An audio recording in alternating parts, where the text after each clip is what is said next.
नमस्कार सांग मैंने किचन क्वीन यूट्यूब चैनल रे आपण मानक स्वागत। आज मु आपण मानक सहित जह्नी पोस्तर रेसिपी शेयर करी। तो चलतु देखा ये रेसिपी मु कौन कौन सब सामग्री यूज कर आपण मानक जदि आम चैनल वीडियो सब पसंद आसुचे तो आपण मैंने आम चैनल को लाइक शेयर और सब्सक्राइब करूँ। तो चलतु देखा ये रेसिपी प्रस्तुति प्रणाली कौन कौन अच्छी। तो देखो ये रेसिपी प्रथमे मु किछि जह्नी 2टी आलू और 2टी टमाटर आउ किछि धनिया पत्र नहीं जाइए। एबे सब को आम भल भाव चोपा छड़े काटिदबा। देखु मुझे गोटे जह्नी को भल भाव चोपा छड़े काटि नौची। आपण यहपरी भाव सब जह्नी चोपा छड़े भल भाव पतला पतला कर काटिदेवे। एबे मु गोटे आलू को चोपा छड़े काटि नौची। देखु एटी मु सब परिवा को भल भाव काटी देइछि। आपण एपरि भाबे जह्नी आ आलू सब को पतला पतला करी काटिबे। आ एठी देखंतु मु गोटे 2टा टमाटर को भल भाव छोट छोट करी काटी देइछि। आ एबे मसला पई मु एठी गोटे पियाज गोटे रसुण खंडे अदा आ किछि सुखिला लंका को बाटी देइछि। आ एठी किछि पोस्त को मु अधे बाटी के रखिछि। एबे चलंतु आमे कड़ाई को गरम करी सेथरे किछि तेल गरम करनबा।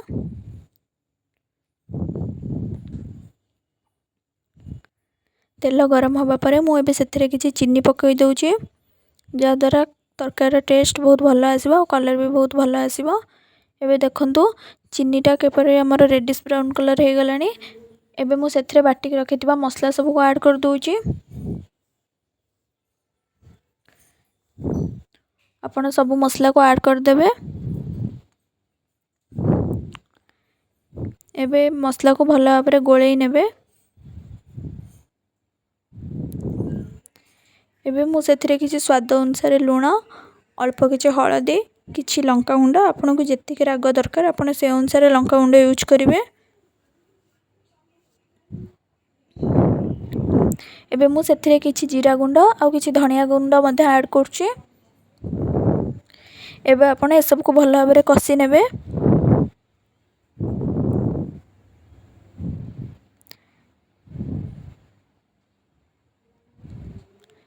देखंतु एबे हमर मसला सब भल भाव कसी हो गलानी।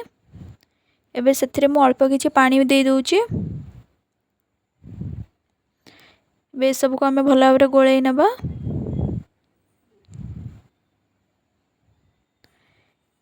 एबे मु जहाँ भी परिबा काटी के रखिथिली सब जह्नी आ आलू को ए सब थरे ऐड कर दूची।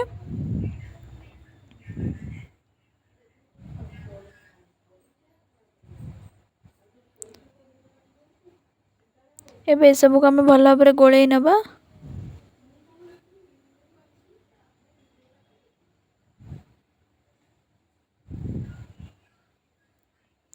एबे हमें को किछि समय ढांकी के छाड़ी दबा। आपण बिल्कुल भी पानी देबेनी जह्नी रो पानी बाहरिबो तो हमें पानी दबानी को हमें 20 मिनिट एबे ढांकी के छाड़ी दबा। एबे देखंतु 20 मिनिट परे हमर जह्नी रो सब पानी बाहर जाईची। हमें सब को एबे भल भाव गोळेई नबा। आ परिबा भी मध्य सिझी गलानी। एबे हमें सेथिरे जहाँ भी काटी के रखितबा टमाटर को ऐड कर दबा।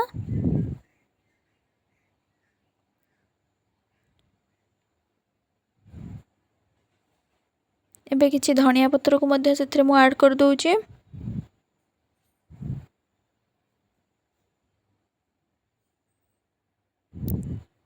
आउ पोस्त जहाँ भी हमें बाटी के रखिथिले से सब पोस्त को मध्य एथिरे पके दबा।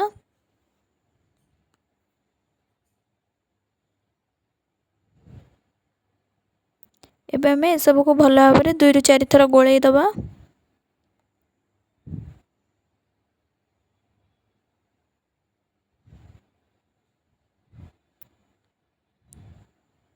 एबे हमें को आउ 10 मिनिट घोड़े की छाड़ी दबा।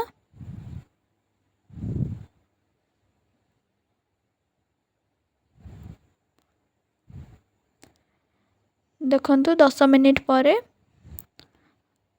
बे तरकारी हमरो केते सुंदर कलर पड़ी आछि और भल बास्ना भी आछि। एबे हमें गैस रे सिम को ऑफ कर दबा। एबे मु सेथरे किछि गरम मसला ऐड करछि। एबे सब को हमें भल भाव गोळेई दबा। ଏବେ हमर जह्नी पोस्तर रेसिपी प्रिपेयर हो जाइए। एबे मु ए सब को गोटे बाउल को काढ़ी नौची।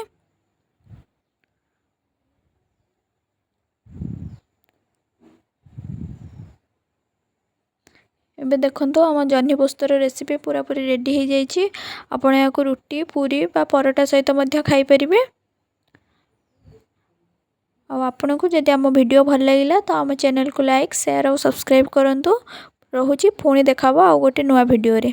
धन्यवाद।